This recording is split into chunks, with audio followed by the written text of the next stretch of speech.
Investors in AMC Theatres and GameStop are a little different to the average investor.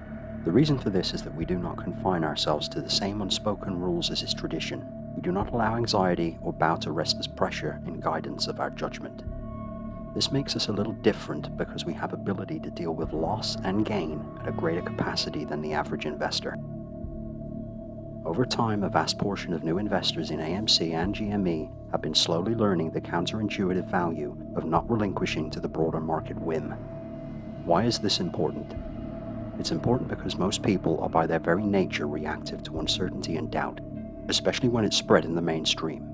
So if that can be removed from the equation, all that is left are the investments and the intrinsic value that we assign to the companies that we invest in. Now that doesn't sound too special, but when you factor millions of resilient investors are all making their own decisions individually to a specific collective goal, the result should become self-evident. $2 to $70 or $14 to $500 and so on. What is most special about our collective individualism is that we highlight the most troubling and inherent anomalies the market has to offer, and we do it by betting against the powerful and using their own tactics against them. We are not special, we are not market gurus, but we are determined, patient, and the exact inverse of investors as they used to be known. The market does not understand us, nor do they know how to deal with us, but they do fear what we represent, and that is a loss of control. The institutions at the heart of our markets are the single most powerful entities on the planet. They fund the wheels of power, select, enlist, and elect our leaders, and control the rules by which the markets operate.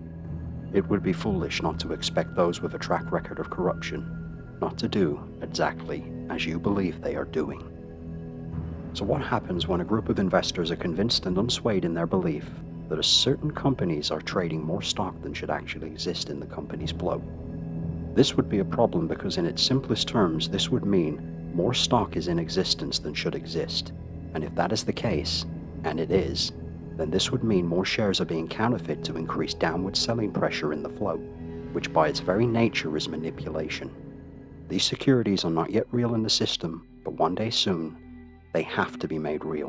And when that time comes, these same institutions have to purchase back everything. And if there is not enough stock for those who need to cover, the price increases if those invested in the securities keep their stock.